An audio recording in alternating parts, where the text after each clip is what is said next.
Si è insediato stamani il nuovo procuratore capo del Tribunale di Agrigento e Giovanni Di Leo aveva iniziato la sua carriera in magistratura proprio ad Agrigento. Un mega yacht si è ancorato nei giorni scorsi a San Leone, di proprietà del patrono dell'Aston Martin, presente in Formula 1. Le riflessioni di Andrea Barbera sul turismo del mare. Alla Farm Cultural Park di Favara presentata l'opera teatrale Gli ambasciatori dei non umani. A Real Monte continuano gli appuntamenti con la rassegna letteraria Memoria e Patrimonio. A Raffadali al via l'estate raffadalese. A Bivona si è conclusa positivamente la 36esima sagra della pesca a Bivona. Intervista all'assessore allo sport Gerlando Piparo sulla probabile prossima riapertura della palestra polifunzionale ad Agrigento. Le novità in casa Agragas.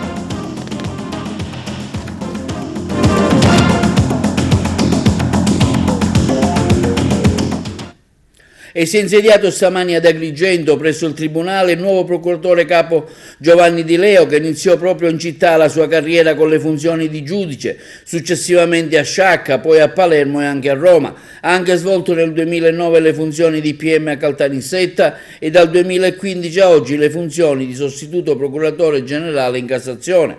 Tra i processi di cui si è occupato il neoprocuratore anche quello relativo a Giuseppe Montalbano, proprietario della villa di via Bernini, ove risiedeva Salvatore Riina. Le prime parole del procuratore capo sono un tributo alla memoria del giudice Rosario Livatino, che ho conosciuto per un periodo troppo breve, incontrandolo 7 volte e facendo 3 udienze con lui, ma dal quale ho imparato i suoi provvedimenti e dai racconti che mi sono stati fatti, mai sopra le righe, mai scostante e scortese, ma sempre aperto e con il sorriso nel suo ruolo di giudice che cercava la giustizia con la G maiuscola anche nelle piccole cose.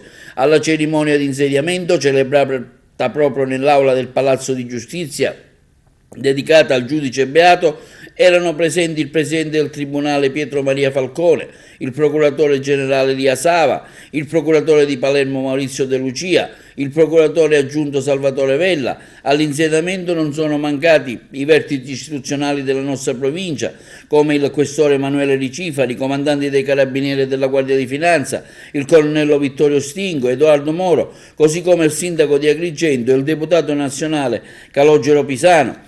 Le prime parole del neoprocuratore, con non poca commozione, sono state un elogio alla figura del giudice Rosario Livatino. Di Leo ha subito tracciato le linee guida dell'ufficio che si appresta a dirigere.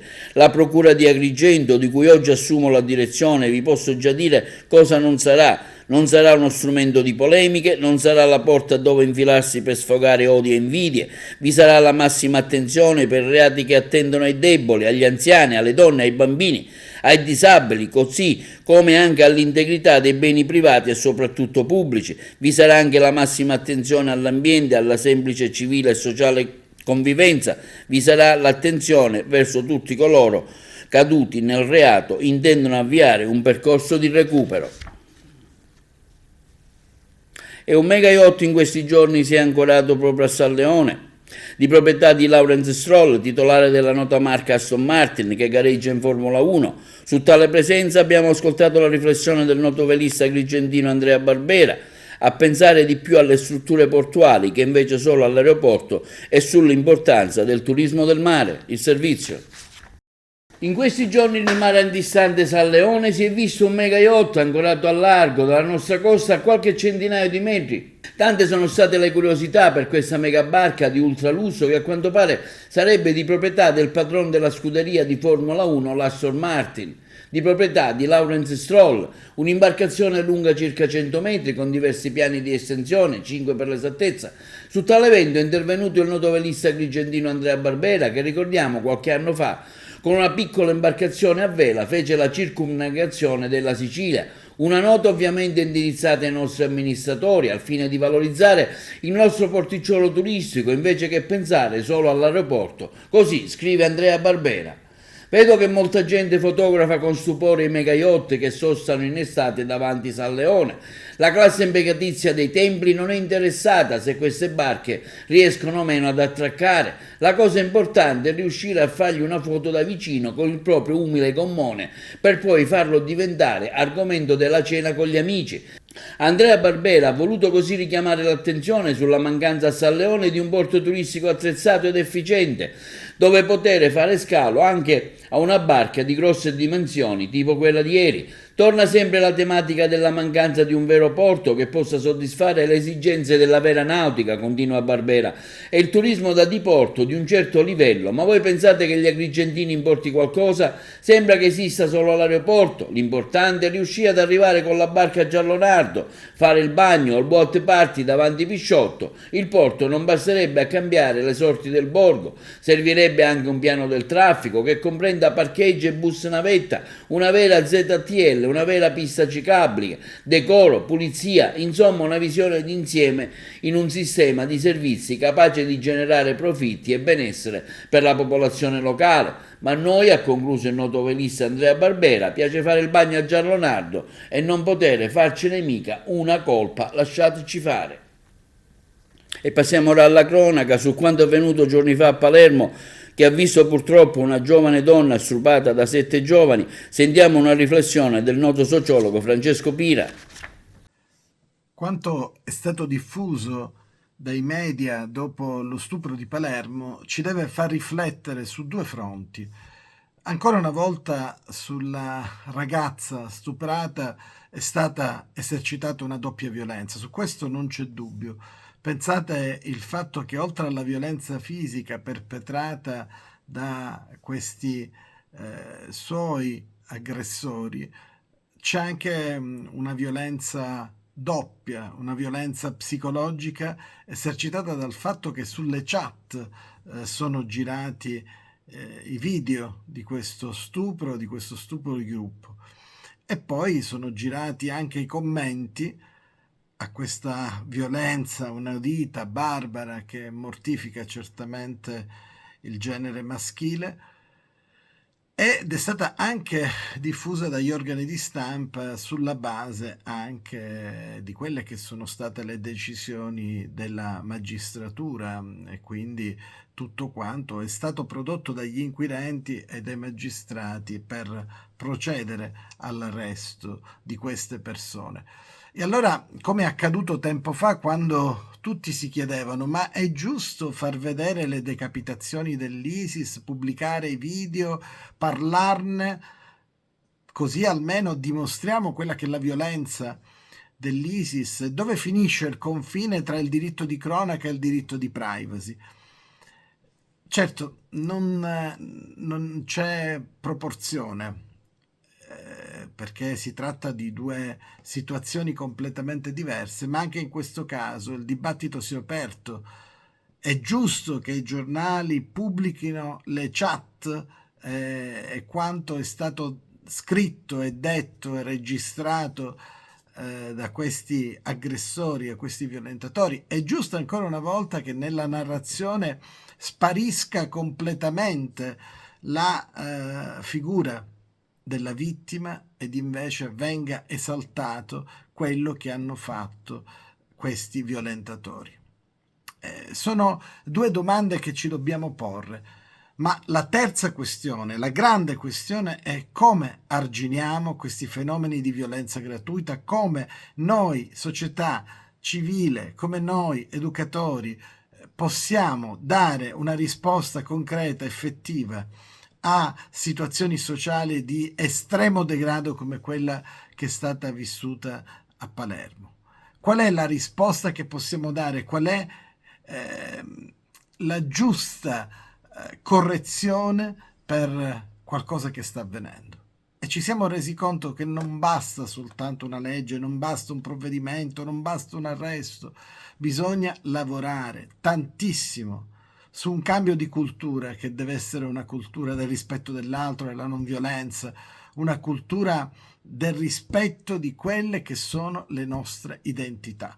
E per far questo bisogna subito partire già dalle scuole elementari, bisogna lavorare negli istituti di ogni ordine e grado, bisogna creare dei pool di formatori che facciano passare messaggi positivi anche sull'uso indiscriminato delle nuove tecnologie.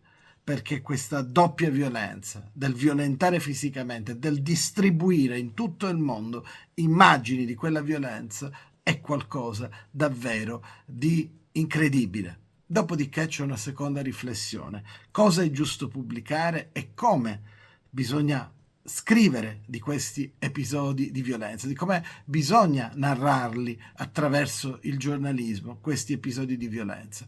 Su questo abbiamo tanto lavorato e su questo bisogna costruire un percorso che deve essere diverso rispetto al passato, perché, ripeto, esaltare gli aggressori e far sparire la vittima non è per nulla qualcosa che ci possa aiutare in futuro a cambiare questo ordine che vive di disordine, questa rivoluzione al contrario di quelli che dovrebbero essere il rispetto, la giusta dimensione di una società che si definisce civile.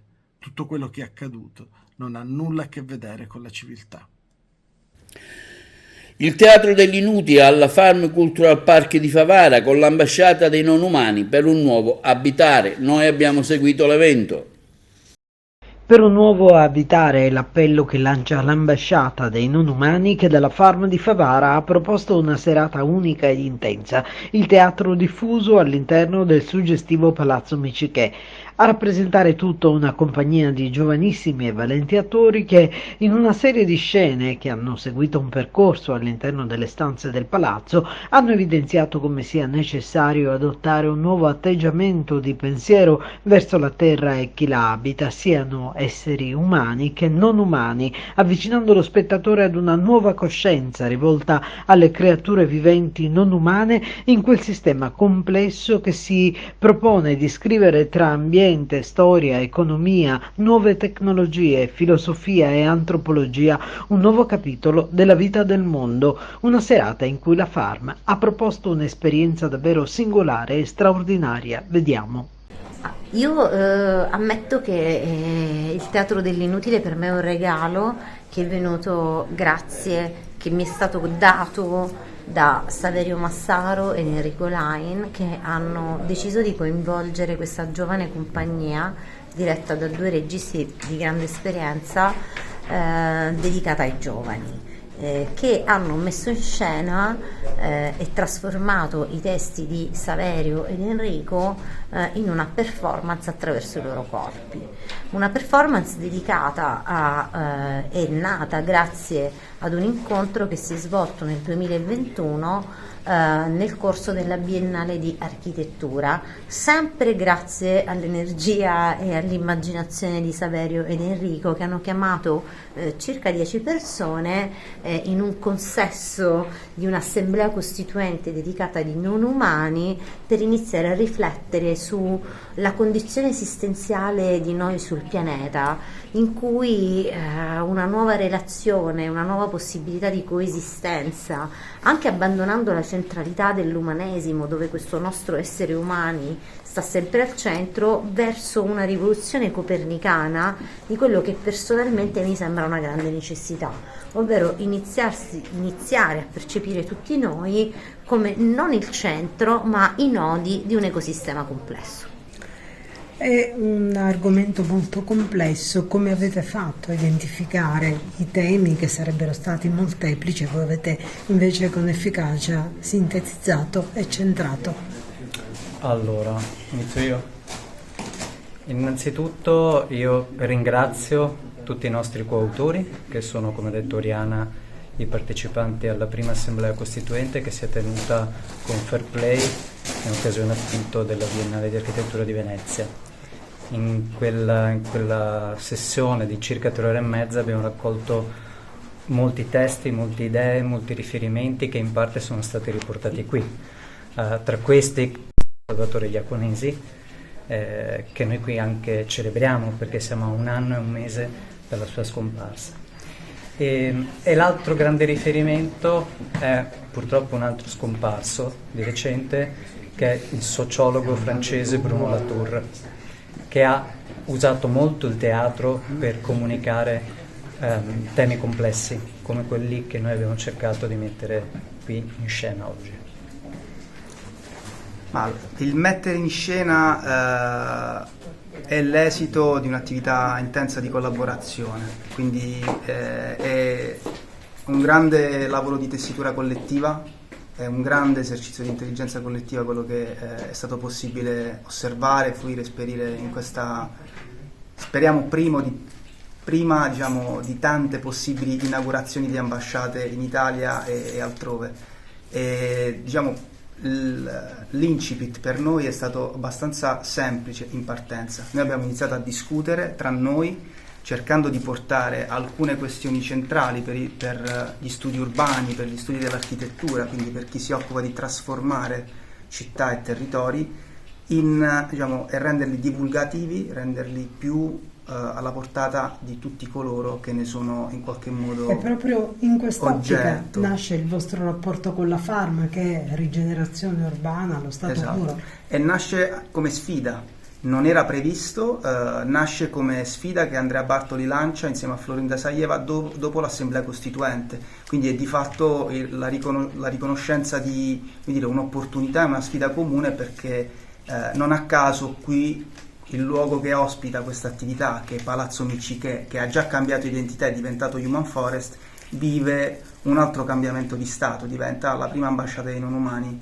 a disposizione di tutti, quindi è un'opportunità reciproca per testare sul campo quelli che sembrano essere solo discorsi, in verità sono è già, come dire, un cambiamento in atto di un nostro comportamento, di un nostro modo di fare e di pensare. Vorrei solo aggiungere che il progetto di Fair Play è la sua terza tappa, con questa sera, in cui appunto abbiamo celebrato anche con un rito l'apertura della prima ambasciata per non umani, ma è un progetto che si propone di essere seminale, quindi di poter trovare altre occasioni per portare questa rappresentazione in giro per l'Italia.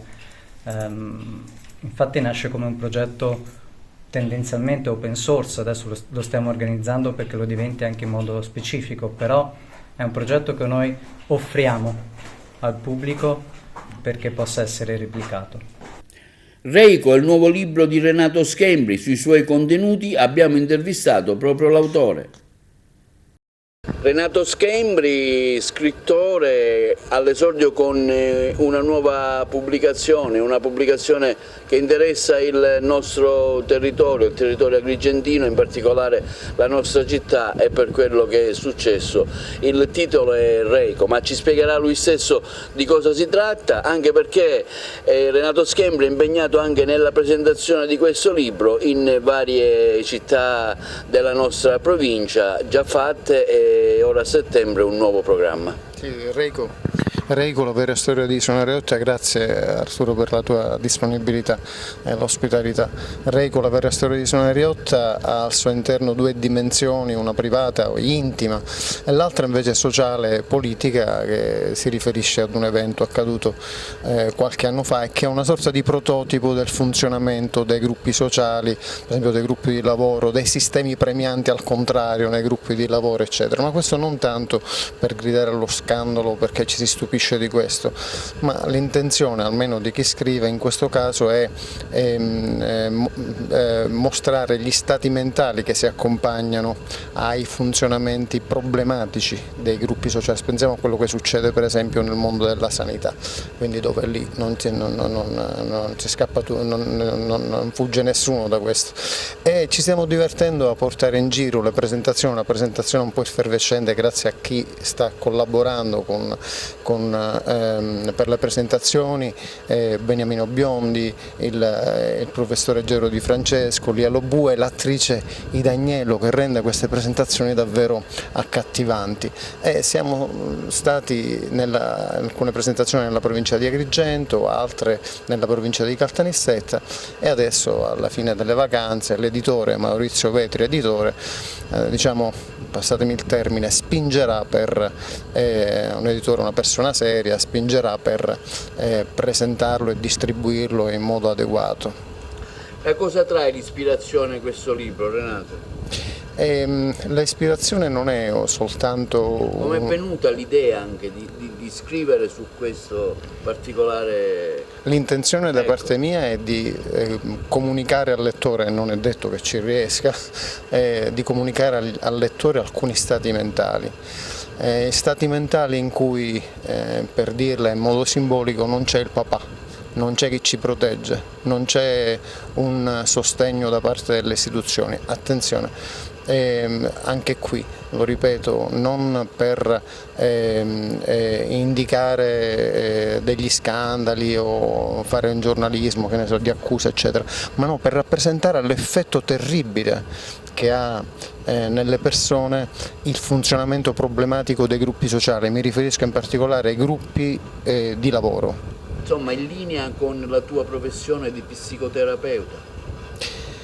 Nella professione di psicoterapeuta io, come tanti colleghi, si coglie al di là delle maschere, al di là delle convenzioni, i segni profondi che lascia nella persona, nelle famiglie, il gruppo sociale che non funziona, il gruppo sociale che non ha coordinate, che non ha organizzazione. Come valuti questo momento in cui purtroppo la società si sta caratterizzando anche per tutte queste violenze sulle donne? Ieri un'ultima purtroppo a riposo.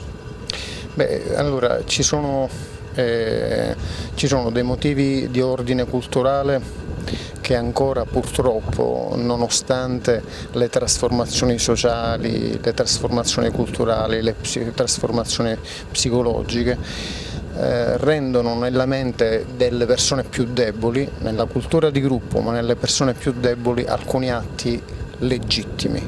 Fino a qualche decina d'anni fa l'omicidio perché la moglie tradiva non era perseguibile, stiamo parlando di decine di anni fa. Ora, prima che avvengano delle trasformazioni, dei cambiamenti, non solo nelle leggi, ma anche nella mente delle persone e soprattutto di quelle più deboli, più vulnerabili, ce ne vuole, e quindi noi assistiamo a questo segno. Certo, sono cose impressionanti, anche quello che è successo a Palermo è impressionante. E a Real Mondiale mostra le opere realizzate con elementi da riciclo e il dibattito sullo sviluppo sostenibile al centro del nuovo appuntamento della rassegna letteraria Memoria e Patrimonio, il servizio. Il centro storico della città della Scala dei Turchi, Real Mondiale, ha ospitato 2 appuntamenti con a tema la promozione della cultura, tutela del rispetto dell'ambiente. L'evento è stato promosso con il comune di Real Monte, con la Proloco Scala dei Turchi, il Lions Club Agrigento Valle dei Templi, il CIF, la sezione locale della Filapa, al fine di valorizzare il centro storico realmontino, che non è solo Scala dei Turchi, ma il patrimonio di bellezze artistiche e paesaggistiche. Il sindaco Sabrina Lattuca, dopo l'inaugurazione della mostra personale di scultura Rigenerazione di Stefano Gallitano a cura di Giovanni Proietto, all'interno della torre orologio con 20 opere realizzate con materiali di scarto rielaborati con una tecnica personalizzata all'autore, ha dato il suo saluto partecipando all'incontro dibattito. Comunicare lo sviluppo sostenibile è una sfida possibile, un'iniziativa che rientra nell'ambito della rassegna letteraria Memoria e Patrimonio, coordinata dal professore Luciano Carrubba, ideata dal primo cittadino alcuni anni fa. Manifesto tutta la mia soddisfazione a nome della comunità di Real Monte. Rassegna letteraria Memoria e Patrimonio, che è un contenitore dove vengono ospitate persone illustri, professori universitari, esperti nelle varie materie. Per tutto ciò non posso che ringraziare il professore Luciano Carrubba, che con me sin da subito ha creduto in questo progetto e lo porta avanti con determinazione, con grande professionalità, e dando quella nota in più, quel valore aggiunto alla comunità di Real Monte. Stasera appunto ci sarà sia una mostra di pittura ma anche di scultura dell'artista Gallitano promossa da Giovanni Proietto, e anche un dibattito sulla rigenerazione i cui relatori insomma sono il professore Pira e il professore Cellura. Che dire, chiaramente professori universitari che ci parlano di materie categorie specifiche che vanno verso la bellezza, perché rappresentano e descrivono il nostro territorio. Quindi da sindaco non posso che, ribadisco, mostrare tutta la mia soddisfazione e dire andiamo avanti così, siamo nella direzione giusta, che è quella della bellezza. E a proposito ringrazio la Proloco, la Fidapa, il CIF e tutte le altre associazioni, oltre ai Diapason che stasera sono con noi, per le varie attività che hanno svolto, ivi compresa l'attività virtuosa di pulire le spiagge territoriali, mostrando grande amore per il territorio, e anche insomma la cultura che viene promossa ogni giorno dalle varie associazioni. Stasera discuterò del governo di processi complessi, quali sono quelli che tipicamente diciamo, si verificano quando si tratta di affrontare tematiche di sostenibilità e soprattutto le tematiche connesse alla transizione ecologica, e discuterò anche del tentativo che stiamo facendo in seno all'Università di Palermo di affrontare in maniera interdisciplinare e transdisciplinare queste problematiche per governare per l'appunto processi complessi. In questo senso abbiamo istituito il Centro di Sostenibilità e Transizione Ecologica, di cui sono direttore, nel quale vi sono figure disciplinari profondamente diverse tra di loro, quindi abbiamo dal sociologo al demografo all'ingegnere al climatologo eccetera, che cercano di elaborare disegni e strategie comuni, e quindi affrontando le sfide sottese dai problemi della transizione ecologica, che sono problemi che saremo costretti ad affrontare per cercare di governare i processi che ci devono portare alla decarbonizzazione del nostro modello sociale ed economico. Comunicare lo sviluppo sostenibile è la nuova frontiera della comunicazione, è cercare di comprendere quelli che sono i nuovi meccanismi e soprattutto quanto l'intelligenza artificiale ci servirà per proiettare il nostro mondo verso una salvaguardia. Comunicare lo sviluppo sostenibile impone due problemi. Il primo, quello legato alla convinzione che dobbiamo tutti salvaguardare, come dice Papa Francesco, il nostro pianeta, che è la nostra casa. Dall'altra parte dobbiamo costruire un mondo diverso, come ci chiedono le nuove generazioni capeggiate da Greta Thunberg. Siamo nella Torre dell'Orologio di Realmonte e sta ospitando in questo momento la mostra di scultura di Stefano Gallitano. È un momento molto particolare dedicato alla sostenibilità, e Realmonte ci lavora già da circa un anno, prima con le scuole, ora con l'amministrazione, la Proloco e le varie associazioni. Le sculture di Stefano Gallitano assemblano appunto dei materiali raccolti nell'ambiente, nelle nostre spiagge, e serve anche a bonificare quei luoghi bellissimi della costa e del paese di Realmonte. Siamo nel centro urbano di Realmonte, nella via Belvedere, e puntiamo dal punto di vista turistico a promuovere il nostro centro urbano affinché l'attenzione che la nostra Scala dei Turchi attira venga poi, ci favorisca e ci permetta di portare i turisti anche in queste zone. Secondo appuntamento della rassegna letteraria Memoria e Patrimonio, il tema di oggi è la sostenibilità, la cultura dello sviluppo sostenibile. Tutto sarà svolto in pieno centro storico. Saremo di fronte alla Torre dell'Orologio, quindi in pieno centro storico, dove sarà ancora una volta motivo per valorizzare questi luoghi, i luoghi che ci appartengono, i luoghi del passato, ma sono anche i luoghi del presente. Ringrazio ancora una volta il sindaco Sabrina Lattuca per la sensibilità, il valore che propone in ogni attività. Ringrazio il Comune di Realmonte e la sua sindaca per aver coinvolto il Lions Club Agrigento Valle dei Tembre, che ho l'onore e il piacere di presiedere in questo straordinario momento di approfondimento e condivisione di una tematica di grande attualità e di interesse, l'ambiente. Noi Lions, e lo è quest'anno in maniera estremamente predominante, su questa tematica sia per gli aspetti che ci riguardano direttamente, per quanto di necessario c'è da fare per le future generazioni. Discutere, approfondire, trattare l'argomento in special maniera, argomentando sul tema e la comunicazione e dello sviluppo sostenibile, è una scelta tematica di grande interesse. E passiamo ora la linea alla regia per gli spot pubblicitari. E si è svolta a Montallegro la sagra del pomodoro siccagno, una specialità coltivata nell'entroterra agrigentino. Le interviste ai protagonisti. La quinta edizione della sagra del pomodoro siccagno che include, come si è visto, arte, cultura e la sponsorizzazione ecogastronomica della nostra comunità. Ci sono tantissime persone che vengono, stasera ci sarà tra l'altro la scoperta di Montesuso con il dottor Macaluso che ci illustrerà le nostre origini e poi ci saranno le varie degustazioni dei prodotti tipici. Fa parte sempre la sagra all'interno della nostra rassegna Sette Montallegrese. Quest'anno abbiamo rinnovato il look Bovo Marina, ora domenica ci saranno degli artisti che faranno dei murales lungo il muro che proprio portano alla spiaggia ed è un'unione proprio tra la spiaggia e il paese. Ci sono tantissime persone dei paesi limitrofi che ci vengono a trovare e stiamo puntando tantissimo proprio sul turismo che è il buono della nostra economia.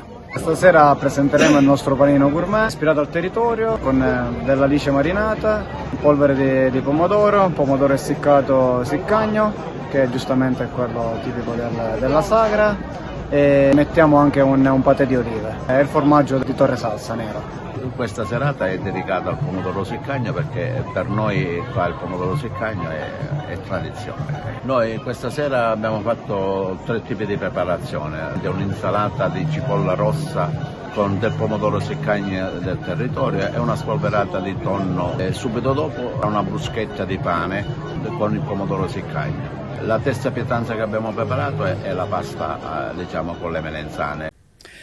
Si è svolta a Bivona positivamente la 36esima edizione della Sagra della Pesca di Bivona e dell'artigianato locale, presente all'evento anche il sindaco di Agrigento Miccichè, in omaggio alla designazione della nostra città capitale della cultura 2025 per la sinergia che si potrà creare successivamente nel nostro territorio. Si è svolta a Bivona la 36esima edizione della Sagra della Pesca di Bivona, dell'artigianato locale, presente all'evento anche il sindaco di Agrigento Miccichè, in omaggio alla designazione della nostra città capitale della cultura e la sinergia che si potrà creare per il territorio. Ricordiamo che la pesca di Bivona, meglio conosciuta come varietà della montagnola, ha avuto riconoscimento IGP, è un frutto particolarmente apprezzato per la polpa densa succosa di colore bianco crema, con accenni rossastri dal sapore dolce e aromatico. Durante l'evento si è potuto anche gustare come la pesca e tanti prodotti a base di questo frutto. Nel corso della 2 giorni anche momenti di intrattenimento con i gruppi locali folcloristici, la mossa mercato artigianale, i laboratori creativi, il tour per le vie della città, convegni sul tema. La pesca di Bivona ormai che è entrata nella grande distribuzione ormai da anni dà la possibilità a tante famiglie, non solo di Bivona ma di questo territorio, di poter portare un reddito e quindi di evitare che si crei quello spopolamento, anche se c'è sempre purtroppo i giovani che se ne vanno, però devo dire che l'agricoltura ormai rappresenta un settore fondamentale per queste comunità. Oggi anche il sindaco di Agrigento a tagliare il nastro. Sì, proprio per rappresentare ho invitato l'amico Franco Miccichè, proprio perché noi crediamo in questo grande risultato che ha raggiunto la città di Agrigento, capitale della cultura 2025, e ci sentiamo partecipi, tutti i comuni della provincia, tutti i sindaci, nel cercare di sostenere questa bellissima iniziativa che può essere di traino e di volano per la nostra economia, per la cultura, per quello che rappresenta Agrigento e la provincia di Agrigento. Quindi la sua presenza oggi qua è a testimoniare proprio la grande collaborazione che ci deve essere da ora ai prossimi anni. Una festa ricca e intensa di programmi dedicati all'agricoltura, con dei convegni ma anche dei momenti di degustazione e di spettacoli vari. Sì, faremo ora una tavola rotonda dove ci saranno degli esperti del turismo, di finanziamenti, vogliamo puntare tanto sui finanziamenti della nuova programmazione 21-27, si parlerà di agricoltura, si parlerà di pesca con docenti universitari, perché vogliamo investire anche su questo per migliorare, anche se ce ne fosse bisogno, il prodotto sempre di più. E accanto a questo ci sono tanti eventi folcloristici, eventi musicali e cabaret. C'è un impegno costante anche da parte del Galsicani, cui voi fate parte?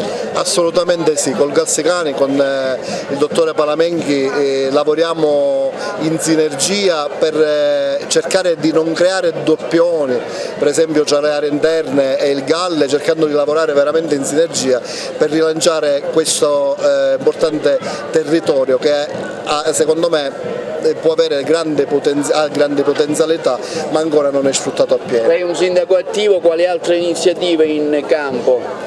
Ma in questo momento stiamo mettendo in atto tutti i finanziamenti che abbiamo ricevuto nel corso degli anni precedenti, li stiamo attuando, quindi abbiamo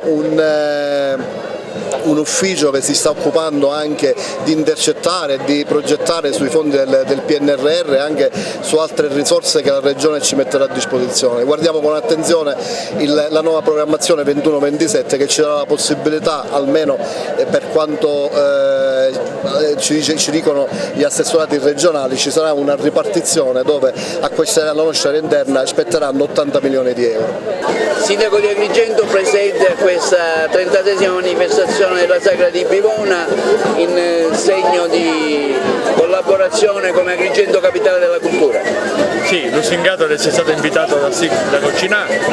Bivona è una nostra realtà importante proprio dal punto di vista agroalimentare, la pesca di Bivona ormai sapete bene è conosciuta in tutto il mondo e oggi mi sta a dimostrare che non ho sbagliato assolutamente a coinvolgere l'intera provincia nella candidatura della Agrigento Capitale della Cultura 2025, perché Bivona ha sicuramente è un punto di riferimento per noi della provincia e penso che il nome di Agrigento va avanti anche nel mondo grazie proprio a questa realtà. C'è stata qualche critica per lo statuto, sindaco, per lo statuto, qualche critica per lo statuto?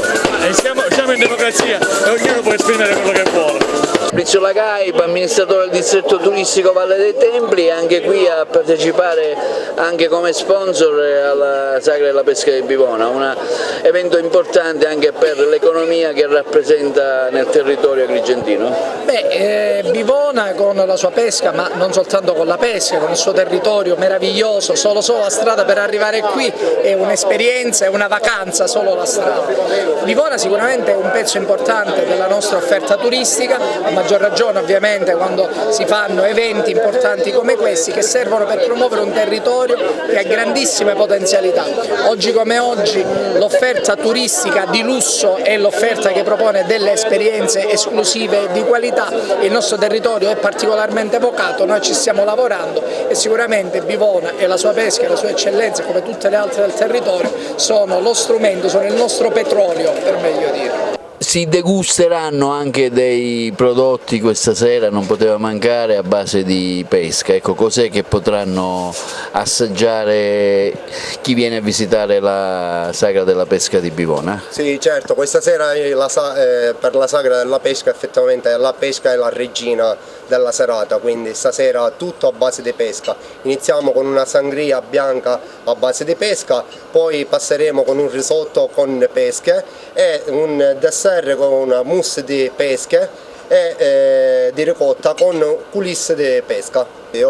Ora nella cucina moderna iniziamo a utilizzare anche la frutta per la preparazione anche di pietanze salate, quindi la frutta anche ora rientra pure per le preparazioni come primi, risi e altre pietanze.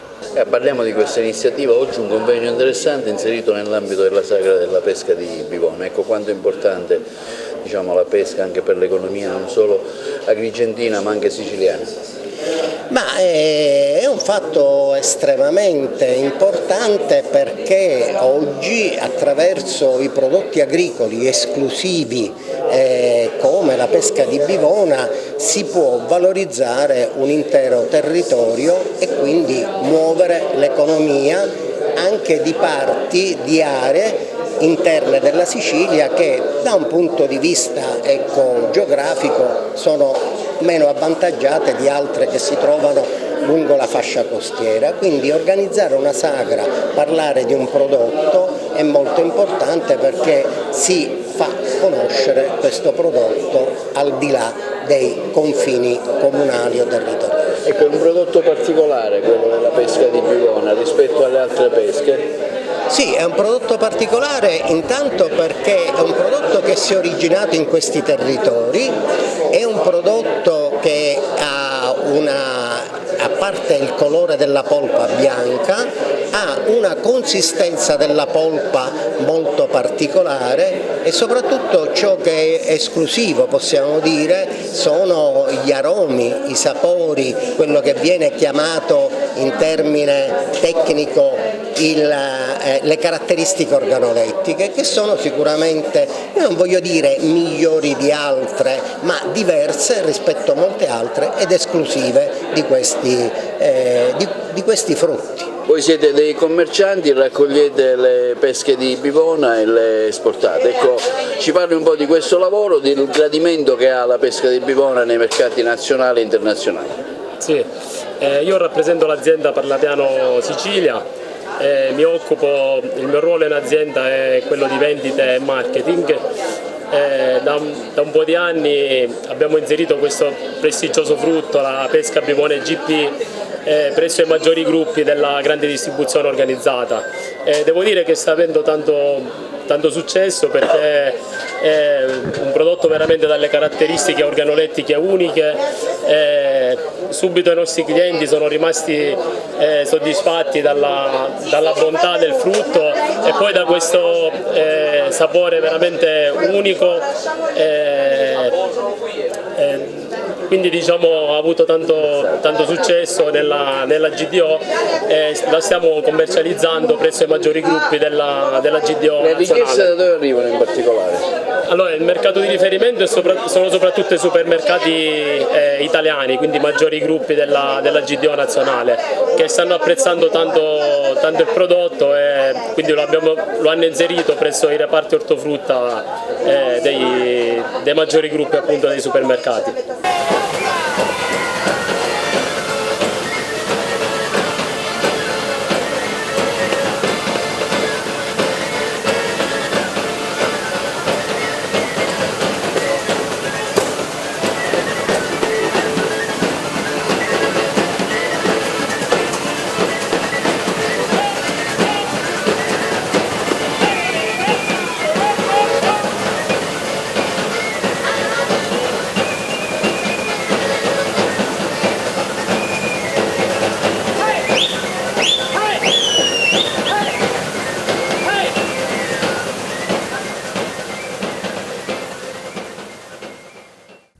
Al via l'estate a Raffadali con un ricco programma. Abbiamo ascoltato in merito il sindaco della città Silvio Cuffaro e il regista Enzo Alessi. Sindaco, si presenta oggi l'estate raffadalese con tanti appuntamenti, parliamone in maniera breve. Sì, si partirà il 19 agosto, ci sono diverse serate che coinvolgeranno innanzitutto le professionalità locali con le bande musicali, poi una degustazione dei prodotti tipici, abbiamo serate dedicate ai giovani come la serata italiana oppure la corrida. E poi abbiamo diversi cabarettisti che verranno da Castiglia, a Mary Cipolla, a Gianni Nanfa e due commedie di compagnie che sono della provincia di Agrigento, Cianciana e Cattolica Rebea. Diverse serate, la serata però, la settimana che abbiamo voluto con forza ripristinare è quella che coinvolge i nostri anziani nel villaggio della gioventù, in cui ci sarà una settimana dedicata tutta a loro. Abbiamo dato la nostra collaborazione a un'estate raffadalese che viene fatta con notevole impegno, che si cerca di rispondere alle esigenze dei cittadini e nello stesso tempo alle esigenze di quegli artisti che operano anche a Raffadali. E per lo sport sentiamo un'intervista all'assessore Gerlando Piparo, assessore allo sport, sulla probabile nuova riapertura della palestra polifunzionale di Agrigento. Novità importanti per l'apertura della palestra distrettuale di Piazza Ugo La Malfa ad Agrigento grazie all'impegno, all'interessamento dell'assessore allo sport Gerlando Piparo. Di cosa si tratta? Ecco, ci sono delle novità importanti appunto rispetto all'apertura di questa palestra che da anni, da un decennio è chiusa. Dal momento del mio insediamento mi sono mosso subito per trovare la soluzione su carta prima e praticamente negli uffici dopo e mi sono mosso in tal senso. Una grossa mano d'aiuto ci è arrivata da Roma che ci hanno tolto un grosso problema che riguardava della documentazione tecnica in merito ai vigili del fuoco. E ora stiamo andando avanti con i lavori che sono stati consegnati sotto riserva di legge all'inizio per fare subito, non perdere tempo, e in via definitiva nei giorni scorsi. Volevo sottolineare che non c'è nessun altro aggravio di somme per il Comune, perché queste somme erano già previste nel quadro economico originario, erano solo bloccate da un'autorizzazione ministeriale che è arrivata appunto e ha dato il via al proseguo dei lavori. Questi lavori stanno andando avanti speditamente e penso di ultimare questi lavori con l'impresa che si era aggiudicata e insieme a tutto l'ufficio tecnico che sta facendo un grandissimo lavoro. Voglio sottolineare anche l'interessamento dell'ingegnere Principato che ha dato una grossa mano d'aiuto anche da questo punto di vista e spero che entro la fine di settembre, massimo prima di ottobre, questa palestra finalmente vedrà la luce. Per oltre 30 anni la palestra è rimasta chiusa, cosa manca adesso per la definitiva apertura? Per la definitiva apertura mancano dei piccolissimi lavori che sono la balaustra, dei piccoli lavori edili che verranno fatti, appunto verranno eseguiti a settembre, perché in questo periodo il clima e l'aria irrespirabile che non permettono agli operati di lavorare. Abbiamo fatto infatti una sospensione e ripartiremo subito per completare tutto. Chi gestirà la palestra? Sicuramente faremo un bando aperto a tutti, un pubblico incanto e la daremo all'esterno. È una palestra che può ospitare tantissimi sport, una polisportiva in un certo senso? Sì, infatti vorremmo impostare il bando così, fare un bando pubblico per darlo a delle polisportive, quindi calcetto, basket, pallavolo e finalmente dare sfogo alle potenzialità di questa palestra e ricordiamo pure che la palestra nasce come distrettuale e l'origine del PON appunto di questo finanziamento prevede anche l'utilizzo delle scuole che non verrà meno dell'utilizzo principe, sarà aperto anche ad altre associazioni, quindi un insieme di persone appunto la polisportiva che potrà raggruppare tutte queste peculiarità. In che modo sta lavorando sugli altri impianti sportivi della città? Gli altri impianti sportivi, per quanto riguarda gli altri impianti sportivi, iniziamo dallo Stadio Seneto, abbiamo fatto dei lavori di restyling, di tinteggiatura, di ripristino di calciasciuzzo ammalorato, sistemazione degli spogliatoi, l'illuminazione negli spogliatoi appunto e anche nella sala stampa, in tutto lo stadio. Entro settembre pensiamo di partecipare ad un bando che riguarda l'installazione delle torri faro. Stiamo lavoreremo anche ad agosto per cercare di traguardare un risultato che manca da anni, questo per quanto riguarda lo Stadio Seneto. La piscina comunale ha avuto un'interlocuzione con il gestore e abbiamo finalmente trovato una sintesi di tutto e ci siamo fissati una data che è quella di fine ottobre per la riapertura e quindi già anche questo impianto ha una definizione Poi per quanto riguarda invece la palestra polivalente, come sapete, al villaggio Mosè, in quel terreno ingolto, insieme sempre con l'amministrazione e con l'assessore, lavoriamo in sinergia con il Principato. Abbiamo intercettato delle somme tramite il PNRR per 3 milioni di euro e siamo andati, abbiamo raggiunto l'obiettivo, siamo andati in gara e quindi i lavori inizieranno a breve e dovranno essere terminati entro il 2026. Quindi un'altra nuova struttura al servizio della città e di tutte quelle associazioni che aspettano, che hanno voglia di fare sport ad Agrigento. E per lo sport sentiamo le ultime novità in casa Akragas dal collega Carmelo Lentini. Proficuo test dell'Akragas che continua a smaltire il pesante lavoro di carico effettuato nelle scorse settimane di preparazione.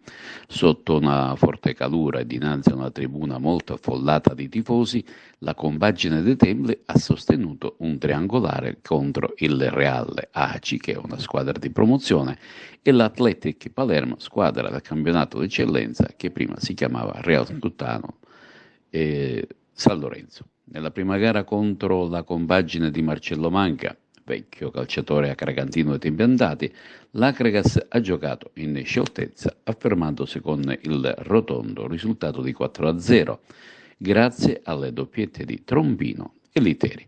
Reparti biancazzurri registrati bene, che si sono mossi con disinvoltura rispetto alle gare precedenti, mettendo nelle condizioni ottimali di servire dei punti. Più impegnativo è il secondo galoppo con il Coriaceo Atletico Palermo, e che, se ricordiamo, il Resultano San Lorenzo, compagine di eccellenza che annovera diversi calciatori di categoria. Difatti il risultato finale è stato di parità 0-0 con penalty acragantino mancato da il Lama, che si è fatto parare il tiro dal dischetto dal portiere palermitano Ragona. In questa seconda gara la squadra ha trovato qualche difficoltà contro un avversario decisamente più fresco, ma con il tempo e lo smaltimento dei carichi di lavoro accumulati, la squadra dovrebbe raggiungere una certa brillantezza. Nell'incontro sempre di 45 minuti invece Real Aci e Atletico Palermo avevano pareggiato 1-1. Intanto la rosa dell'Akragas si assottiglia, infatti è notizia di queste ultime ore della risoluzione consensuale del contratto da parte del calciatore francese Joan Berferretti, il difensore centrale classe 94. L'improvvisa decisione di lasciare il gigante è legata a motivi strettamente personali e familiari che lo hanno costretto ad avvicinarsi al suo paese d'origine. Con lui si sono divise le strade anche con Gabriel Tangorra, un esterno d'attacco classe 2003, un giovane agrigentino con significative esperienze a Teramo e Perugia, lo scorso anno con Seregna e Pierantonio. A quanto pare il ragazzo si è sistemato al Casteltermini con il neotecnico Michiché, ma per due calciatori che sono andati via ce n'è uno che arriva dopo tante traversie burocratiche. Si tratta del giapponese Takaki Morimoto, soprannominato Banzai. Ed ora spazio alle interviste di fine triangolare. Mister, un altro buon test in vista dell'inizio della Coppa Italia. Che Akragas hai visto?